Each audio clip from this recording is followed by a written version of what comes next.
It isn't just me as an individual. Right. If it was me, I would get it. But a whole town and there's no one to help us. You can hear the frustration in Connie Methner's voice 2 weeks after historic flooding swept through the village, destroying homes and businesses. Connie's hair salon was one of It's not them. in a flood zone. You can't buy insurance for flood. And when I bought it in '86, the 100-year flood was downtown here, and so I knew it was never going to get close. And then in 2017, it only made it up to partway on the hardware. And so it was like, we're safe. Then came the collapse of 2 dams, wiping out 34 years of hard work in a matter of minutes. Adding to their anguish, the lack of information on where to turn for help. It's been terrible because everybody says go online and do it. Our local internet provider is down there, and They went under. they too. went under. Down here Anything. cleaning up on that Wednesday and Thursday, there was lots of people come by taking our names, all taking down information, but There's nothing. No one's nothing. told us I mean, nothing. there's no information out there available to anybody. Methner say after being closed for months due to COVID-19, they were counting on being able to finally get back to work. And now this. Worker my whole life. Everybody in this town are. You don't own a small business that you're not busting your tail. It's been 4 long months since Connie Methner was able to welcome her clients into CJ's hairstyling salon. It was nothing left but 2 walls and a roof, and it got gutted right down to dirt. Connie's salon is located in the heart of the village of Sanford, a community hit hard after the failures of the Sanford and Edenville dams that caused historic flooding back in May. Connie's salon was destroyed, but with more than 30 years in business, she wasn't ready to let go of her dream just yet. My husband says, "Come on, we can do this." And I go, "Are you sure?" And we took a big leap.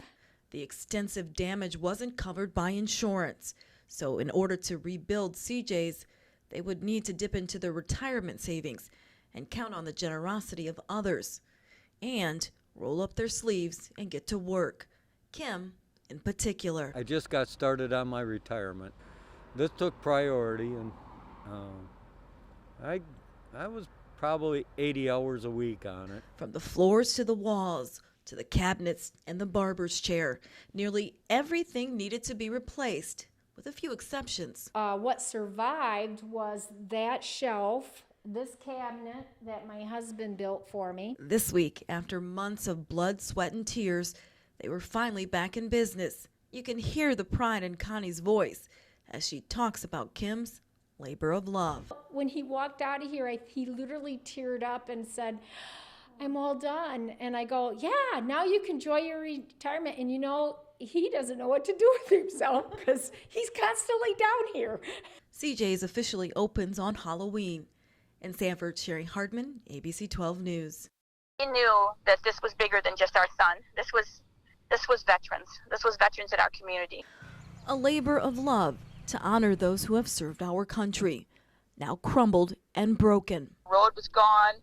All the flagpoles were gone. We have a field cross there. It was tipped over in the mud. Kim Burgess knew it was bad, but she says she was unprepared for the devastation that took place where the monument once stood for the past 2 years. When I saw that field cross on the ground in the mud, I was already crying, but I just broke down and wept. And I said, we can't have that. That is a symbol to those who fell in Iraq. One of those fallen, Kim's son Ryan. His life cut short in December of 2006 while on his second tour in Iraq. He was just 21 years old. Talked about building a monument for quite some time, but we just couldn't decide what it was we wanted to do and where we wanted to do it. And so we kind of did some research, and we found our hometown, Sanford, is the town my son grew up in. Now years of work gone, but Burgess says they were able to salvage a few things. We have the American flag. It was in the mud, laying there. So we pulled that up, and we're going to have that framed and placed on the new monument. And people are already stepping up to help rebuild it. Ryan Burgess Memorial Foundation spearheaded this, but it was our community that came together. So it means a lot to me that people think about our veterans, you know, that they're not forgotten. A GoFundMe page has been created to help pay for the rebuilding of this monument. You'll find a link to it on this story at abc12.com. In Sanford, Cheri Hardmon, ABC 12 News. Kim Burgess' connection to the Veterans Monument in Sanford runs deep. The building of it, a labor of love. And we have a foundation for our son who was killed in Iraq in 2006. So our foundation spearheaded this, the building of this monument, and a bunch of our Sanford American Legion in town and a bunch of members of the community came together and built the original monument. The monument stood tall for 2 years before floodwaters from the collapse of the Edenville and Sanford dams brought it down in May. We lost it. We lost everything. Every one of our flagpoles, our field cross went down, pavilion went down, everything. It was devastated. So Burgess once again rolled up her sleeves and went to work over the summer with the goal to once again have a place in Sanford to honor those who have served. Going to not only build the veterans or rebuild the Veterans Memorial for our community, but we have decided to now build a first responders monument for our community. Burgess says they wanted to say thank you to those who helped Sanford during the floods. And we felt we needed to do that because we didn't have a single loss of life in this community with this dam break. That's incredible. The rebuilding process got underway a few weeks ago. The monuments will be built side by side with a goal to be completed by next spring. Really something my husband and I feel very strongly about. You know, we feel strong that we not only support our veterans, but our community learns to remember our veterans, and they have a place to come to remember our veterans. So every day when we're down here feels like a Veterans Day to us. In Sanford, Cheri Hardmon, ABC 12 News.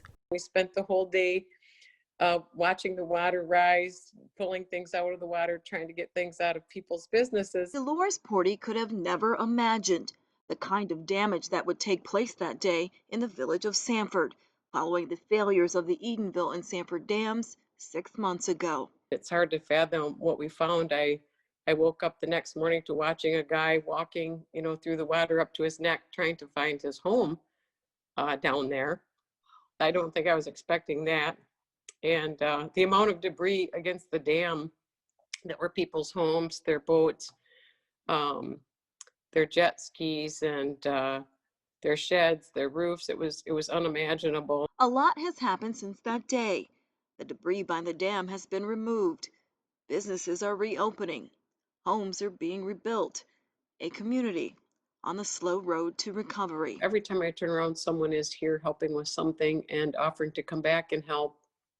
And so I'm feel that the community is very blessed, and I'm honored to be part of it. I think you saw the dam, and if you saw it even again today, Cheri, the water down there is crystal clear. It's absolutely beautiful. Porty, the village's president, says the entire community of Sanford is grateful for the outreach, and she can't wait to see the progress they'll make over the next 6 months. A lot of people feared that when the big debris pile left and we went into the rebuild mode, that people would forget. And I want to tell the public, thank you for not forgetting about us and continuing to come and support us.